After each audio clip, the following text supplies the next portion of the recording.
Hello दोस्तों, मैं शाहरुख आलम आप सभी का स्टूडेंट केयर चैनल पर स्वागत करता हूं। जैसा कि आप जानते हैं कि इस स्टूडेंट केयर चैनल पे जो है रेलवे एनटीपीसी का क्रैश कोर्स स्टार्ट हो चुका है और हम लोग मैथ में जो है प्रसन्नता को समाप्त भी कर चुके हैं और आज जो लाभ हानि जो हम लोग पढ़ रहे हैं उसका ये आखिरी वीडियो होगा। तो यानी हम लोगों ने 2 चैप्टर समाप्त कर लिए हैं और आप लोगों के लिए जावेद सर जो है करंट अफेयर और जीके के भी क्वेश्चन लगातार आप लोगों से सॉल्व करा रहे हैं और टॉपिक वाइज आप लोगों को जीके भी पढ़ा रहे हैं। यानी एक तरफ से मैथ भी कंप्लीट हो रहा है, दूसरे तरफ से जीके भी कंप्लीट हो रहा है और करंट अफेयर भी आप लोग का कंप्लीट हो रहा है। बस बचा आप लोगों का रीजनिंग। तो रीजनिंग के क्लास भी मैं बहुत जल्दी आप लोगों के बीच में लेकर उपस्थित होने वाला हूं, जिससे आप लोगों का संपूर्ण क्लास हो जाएगा और आप लोगों की तैयारी अच्छे से होगी। तो चलिए आइए हम लोग अब बिना किसी भूमिका के जो कल हम लोग जो वस्तुओं के क्रय मूल्य और विक्रय मूल्य पर आधारित प्रश्नों को देख रहे थे उसमें 2-4 क्वेश्चन छूट गए थे। तो आइए पहले उनको हम लोग देखते हैं। तो हम लोग का जो पहला क्वेश्चन है आज का कि एक दुकानदार 5 रुपए में 3 की दर से कुछ वस्तुएं खरीदता है तथा वह उन्हें 12 रुपए में 5 की दर से बेच देता है। उसे इस कारोबार में 143 रुपए का लाभ हुआ। तो उसके द्वारा खरीदी गई वस्तुओं की संख्या होगी। तो आइए देखते हैं। तो हम मान लेते हैं कि उसने जो भी वस्तु खरीदी एक्स वस्तु खरीदी, माना वस्तुओं की संख्या क्या होगी, एक्स होगी। चूंकि 5 रुपए में 3 की दर से वो वस्तु खरीदता है, यानी 5 रुपए में 3 की दर से वस्तु खरीदता है, तो एक वस्तु का मूल्य कितना होगा? तो एक वस्तु का मूल्य होगा 5/3, यानी कुल मूल्य में से कुल वस्तुओं की संख्या से अगर हम भाग दे देंगे तो एक वस्तु का मूल्य निकल जाएगा। तो जब एक वस्तु का मूल्य है 5/3 रुपए और मैं माना कि कुल वस्तुएं उसने एक्स खरीदी, तो एक्स वस्तुओं का मूल्य कितना हो जाएगा? 5x/3। ठीक है, इतना समझ में आया। इसी तरह अगर हम सेलिंग प्राइस की बात करें यानी विक्रय मूल्य की बात करें तो 12 रुपए में 5 वस्तु बेचता है, तो एक वस्तु कितने बेचेगा? 12/5 में बेचेगा, इतना ही बेचेगा। जब एक वस्तु का सेलिंग प्राइस इतना है तो एक्स वस्तुओं का सेलिंग प्राइस कितना होगा? बोलते हैं एक्स, यानी 12x/5। ठीक। अब आगे कह रहे हैं कि इस कारोबार पे 143 रुपए का लाभ हुआ। तो आप जानते हैं लाभ बराबर होता है एसपी यानी selling price minus cost price, यही होता है। तो लाभ कितना हुआ? 143 और इसकी सेलिंग प्राइस कितनी है? 12x/5 और इसकी कास्ट प्राइस यानी विक्रय मूल्य कितना है? यानी 5x/3।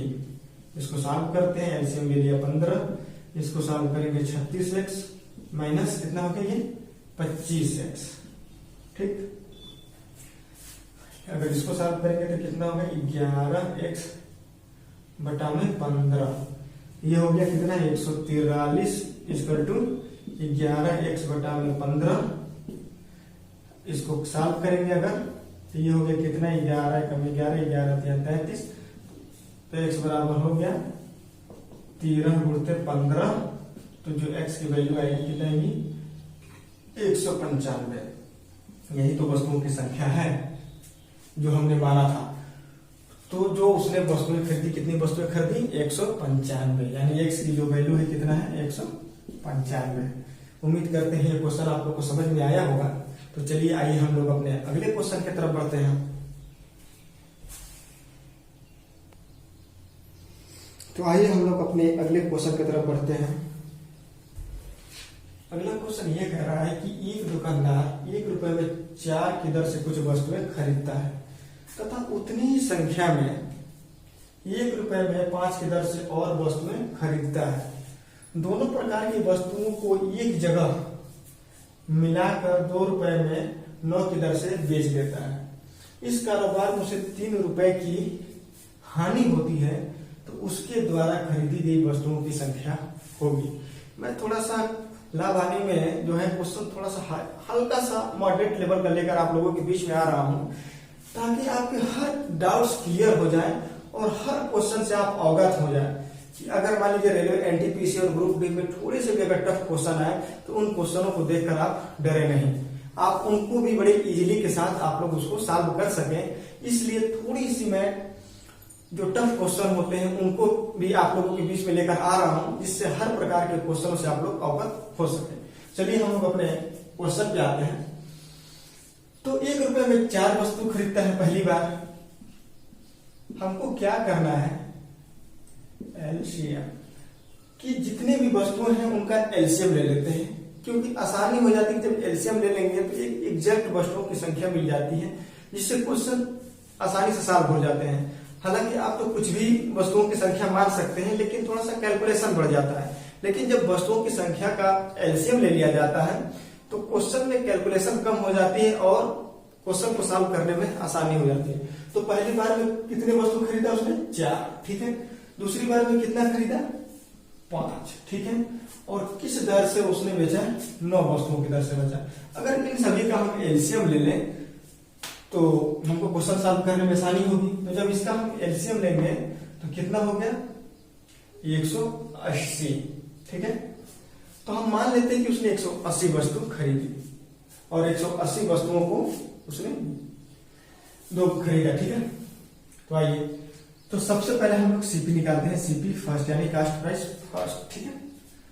तो 1 रुपए में पहली बार में किसने खरीदा, 1 रुपए में 4 वस्तु खरीदा, तो एक वस्तु का मूल्य कितना हुआ, इतना हुआ, 1/4 हुआ। तो 180 वस्तु का मूल्य कितना हुआ, तो 4 चौके 16, 4 5 20 यानी 45 रुपए, ठीक। दूसरा क्या हुआ कि 1 रुपए में 5 की दर से उसने खरीदा,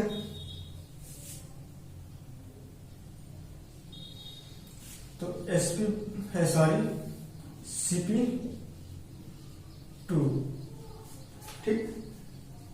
1 रुपए में कितना खरीदा, 5, तो वस्तुओं की संख्या कितनी है, 80, तो 5 या 15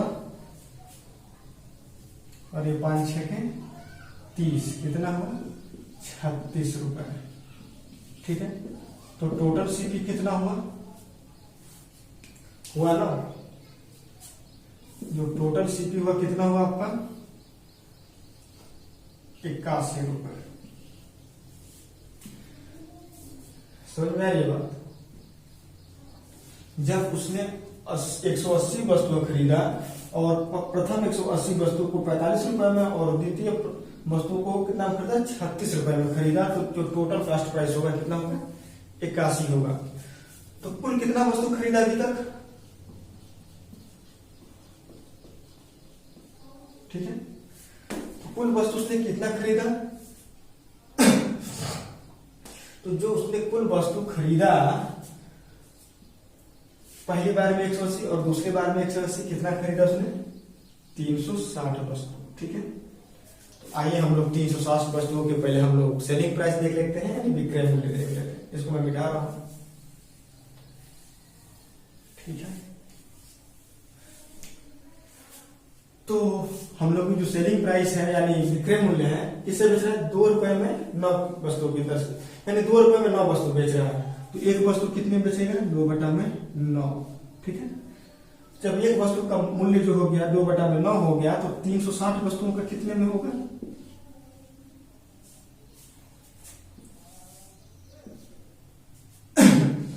कितना होगा, चौके 36 यानी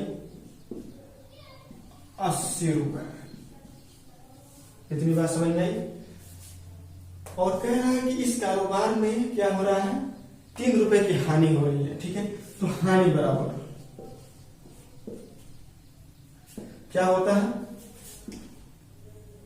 क्रय मूल्य ऋण विक्रय मूल्य। क्रय मूल्य कितना है, 81 रुपए माइनस 80 रुपए विक्रय मूल्य। कितने की हानि हो रही है, 1 रुपए की। ये 1 रुपए की हानि कब हो रही है, जब वो 360 वस्तुओं को खरीदता है और बेचता है। इस बात को ध्यान दीजिए, 1 रुपए की हानि तब होता है जब 360 वस्तुओं को खरीदता है और बेचता है। तो 3 रुपए की हानि कब होगी? जब इन वस्तुओं की संख्या से 3 गुना वस्तु खरीदेगा। तो कितना हो गया? 36 18, कितने का 10। तो 3 रुपए की हानि तब होगी जब वो 180 वस्तुओं को खरीदेगा। तो यानी कुल वस्तुओं की संख्या कितनी हो गई? 1080। यही हम लोगों से क्वेश्चन पूछ रहा था। उम्मीद कर रहे हैं कि क्वेश्चन आप लोग को समझ में आया होगा। तो चलिए आइए हम लोग अपने अगले क्वेश्चन की तरफ बढ़ते हैं। तो चलिए आइए हम लोग अपने अगले क्वेश्चन की तरफ बढ़ते हैं। ऐसे क्वेश्चन तो एनटीपीसी ग्रुप डी रेलवे में खूब दबा के पूछे जाते हैं। कभी कभी तो प्रीवियस ईयर के एग्जाम में देखें तो इस टाइप के क्वेश्चन एक ही पेपर में 2-2 क्वेश्चन 3-3 क्वेश्चन पूछ लिया है। तो आइए हम लोग देखते हैं। एक दुकानदार 15 वस्तुओं को बेचकर 3 वस्तुओं के विक्रय मूल्य के बराबर लाभ उठाता है। ठीक है, तो उसका लाभ प्रतिशत ज्ञात करो।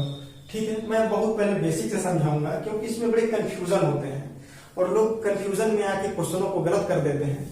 तो पहले हम लोग बेसिक मेथड से समझेंगे, इसको बड़े इजी तरीके से समझेंगे। तो आइए इसको हम लोग देखते हैं। तो हम मान लेते हैं कि एक वस्तु का जो विक्रय मूल्य है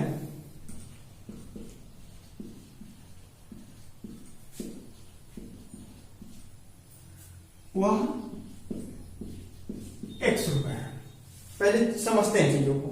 एक वस्तु का विक्रय मूल्य कितना है? X रुपए है। तो 15 वस्तुओं का विक्रय मूल्य क्या होगा?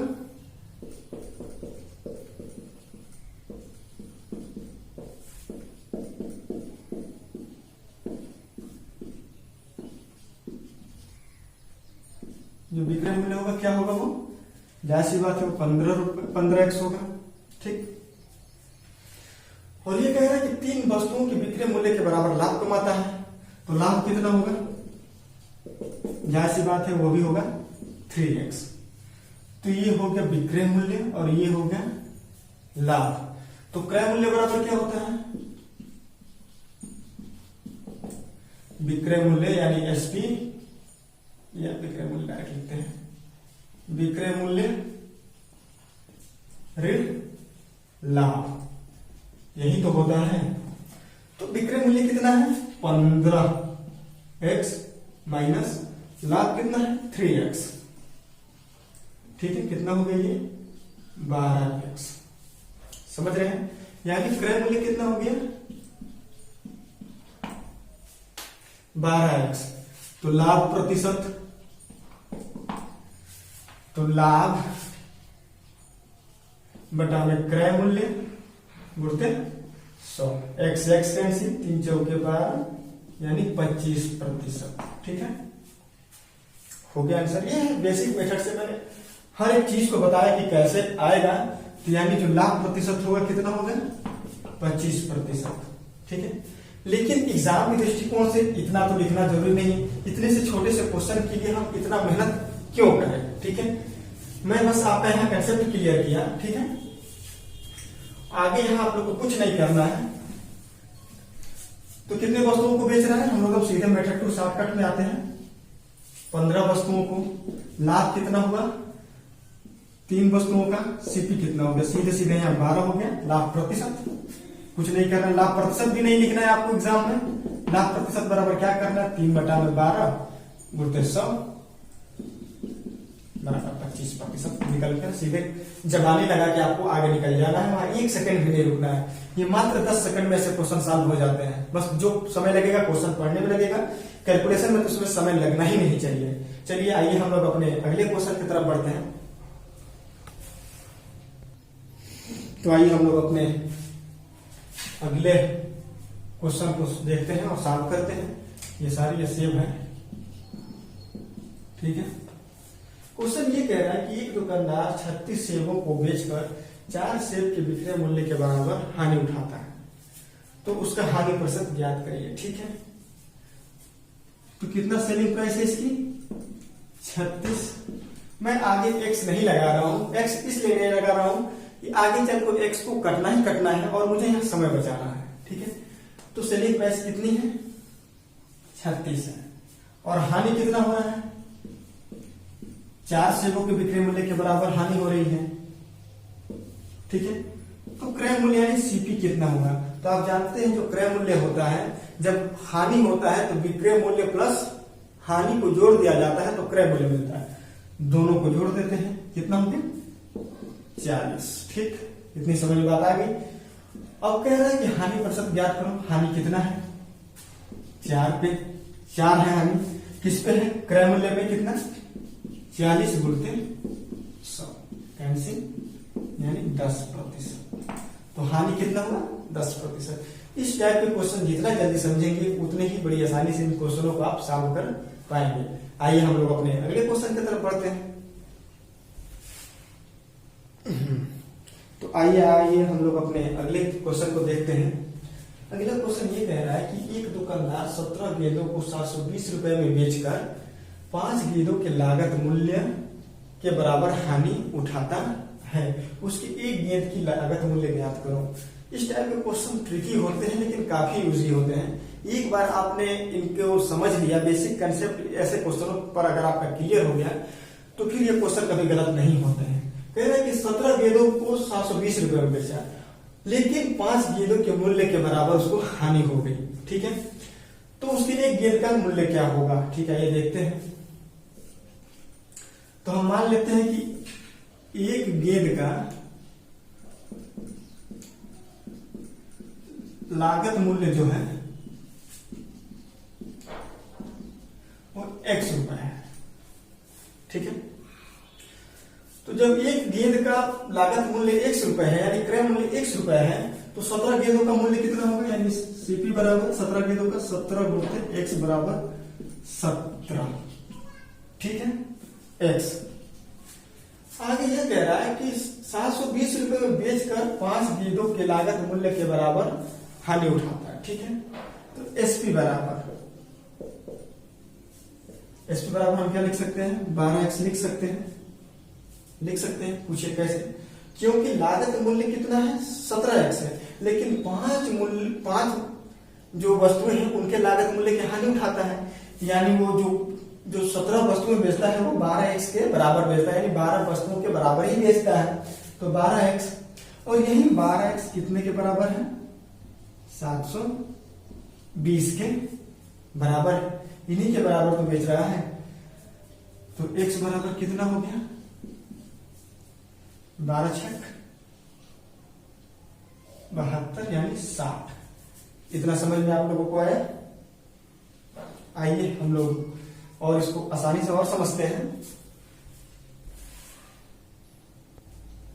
तो इसको और आसानी से समझने के लिए हम लोग आइए एक ट्रिक को देखते हैं, यानी मेथड 2 को देखते हैं। तो फार्मूला होता है, एक वस्तु के सीपी बराबर, यानी एक वस्तु का क्रय मूल्य बराबर होता है कुल विक्रय मूल्य यानी एसपी बटा में कुल बेची गई वस्तुओं की संख्या, कुल बेची गई वस्तुओं की संख्या, इसके साथ प्लस माइनस हानि लाभ। ये जो हानि लाभ होंगे ये वस्तु में ही होंगे, वस्तु, ठीक है। तो आइए इस पे हम लोग रख के देखते हैं। तो कुल कितने में बेचा, 720 रुपए में, बटे में वस्तुओं की संख्या, कुल बेची गई वस्तुओं की संख्या कितनी थी, 17। हानि हुआ कि लाभ हुआ, हानि हुआ कितने, 5 वस्तुओं की हानि हुआ, ठीक है। कितना हो गया, 720 बटा में 12, 12 छक 72 यानी 60। यानी एक वस्तु का जो सीपी होगा कितना होगा, वो होगा 60 रुपए। उम्मीद करते हैं क्वेश्चन आप लोग को समझ में आया होगा। आइए हम लोग अपने अगले क्वेश्चन की तरफ बढ़ते हैं। तो आइए हम लोग अपने अगले क्वेश्चन की तरफ बढ़ते हैं। ये क्वेश्चन लाभ हानि का अंतिम क्वेश्चन होगा, यानी इस क्वेश्चन के बाद लाभ हानि खत्म। तो आइए हम लोग पहले क्वेश्चन को देखते हैं, फिर आप लोगों से हम बातें करेंगे।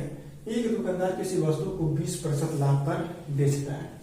यदि उसने क्रय मूल्य और विक्रय मूल्य दोनों 100 रुपए कम कर दिए होते तो उसे 5% अधिक लाभ होता। वस्तु का क्रय मूल्य ज्ञात कीजिए। ठीक है, देखते हैं। तो मान लेते हैं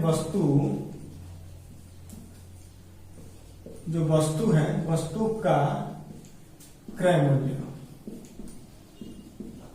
कितना होगा, 100 रुपए मान लेते हैं। ठीक है, तो जब वस्तु का क्रय मूल्य 100 रुपए रहा होगा तो एसपी कितनी रही होगी, सेलिंग प्राइस x गुणते 120 बटा में 100, यही तो रही होगी ना, यही इसकी सेलिंग प्राइस रही होगी। लेकिन अब आगे ये कह रहा है कि अगर वो 100 रुपए कमी कर दे विक्रय मूल्य में और क्रय मूल्य में, तो 5% अधिक लाभ होता उसको। ठीक है, यानी सीपी जो 2 है ये कह रहा है कि जो उसका क्रय मूल्य 100 रुपए है, उसमें अगर 100 रुपए कम कर दे तो जो नया जो कास्ट प्राइस होगा ये कितना होगा, इतना होगा। ठीक है, और ये कह रहा है कि अगर वो अपनी सेलिंग प्राइस में भी 100 रुपए कम कर दे, यानी x गुणते 120 बटा में 100, ठीक, कितना होगा, -100 कर दे तो उसको कितना लाभ होगा, 5% अधिक लाभ होगा। यानी प्रश्नानुसार क्वेश्चन ये कह रहा है कि सीपी कितना है, x -100। ठीक है, ये इसका सीपी है। कह रहा है कि अगर 100 रुपए कम कर दे दोनों में तो 5% अधिक लाभ होगा। यानी पहले तो 20 हो ही रहा था और 5% अधिक, तो कितना हो जाएगा, 125 बटा में 100। और ये किसके बराबर होगा, इसी के बराबर होगा, यानी x गुणते 120 बटा में 100 -100। ठीक है, यही इसके बराबर होगा। ठीक है, तो चलिए हम लोग सॉल्व करते हैं। तो कितना हो गया, 125x माइनस 125 12,500 बटा में 100 इक्वल टू कितना हो गया, 120x माइनस इतना बटा में 100। Cancel cancel. ठीक है, इसको इधर लाते हैं और इसको इधर लेते हैं। तो 125x minus 120x equal to कितना हो गया, 12,500 माइनस 10,000, ये हो गया। तो 5x बराबर कितना हो गया, 2,500, कितना हो गया, 500। ठीक है, ये हो गया। तो जो एक वस्तु का क्रय मूल्य होगा, किसी वस्तु का जो क्रय मूल्य होगा वो कितना होगा, 500 रुपए होगा। उम्मीद करते हैं आप लोग को समझ में आया होगा। तो आइए हम लोग इसका मेथड 2 भी देख लेते हैं। तो चलिए आइए देखते हैं। तो आइए हम लोग इसका मेथड 2 देखते हैं। तो जो इसका मेथड 2 है, इस टाइप के जब क्वेश्चन आते हैं तो सीपी बराबर होता है, सीपी बराबर ये होता है कि जो कमी कितना हुआ, 100 रुपए कमी, तो मान लेते हैं कि x की कमी बटा में जो सेकेंड वृद्धि होती है, सेकेंड वृद्धि, और कोष्टक में जो होता है पहली वृद्धि प्लस जो होता है दूसरी वृद्धि। बात समझ में आ रही है, कमी बटा में दूसरी वृद्धि, दूसरे कोष्टक में होता है पहला वृद्धि प्लस दूसरी वृद्धि, यही सीपी की फार्मूला होती है। तो आइए हम लोग रखते हैं। तो सीपी बराबर कितना हो गया, कितने की कमी हो रही है, 100 रुपए की, कितने की वृद्धि हो रही है, 5% की, गुणते दूसरे कोष्टक में क्या है, पहला वृद्धि 20 प्लस दूसरा वृद्धि 5, कितना हो गया, ये हो गया 20 गुणते 25, कितना हो गया, 500। उम्मीद करते हैं क्वेश्चन आप लोगों को समझ में आया होगा, मेथड 2 भी समझ में आया होगा आप लोगों को।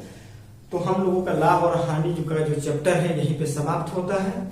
हम लोग अगले चैप्टर पे, मतलब अगले क्लास में, अभी तक पिछले विगत सालों में जितने भी रेलवे एनटीपीसी ग्रुप डी या अन्य मंडलों में जो भी एग्जाम हुए हैं, जो भी एग्जाम में क्वेश्चन आए हुए हैं लाभ हानि से, हम लोग उसी को सॉल्व करेंगे। उसको सॉल्व करने के बाद जो है हम लोग अपने अगले टॉपिक में चलेंगे। जो हम अगला टॉपिक पढ़ेंगे वो होगा टाइम एंड वर्क, यानी कार्य और समय। तो आज की क्लास में बस इतना ही। अगर आपको हमारा पढ़ाना पसंद आ रहा है, अगर आप हमारे चैनल पर नए हैं तो प्लीज चैनल को सब्सक्राइब करिए और अपने दोस्तों के बीच में इस वीडियो को ज्यादा से ज्यादा शेयर करें, जिससे वो भी लाभान्वित हो चुके। तो बहुत बहुत धन्यवाद। मिलते हैं हम लोग अपने अगले क्लास में।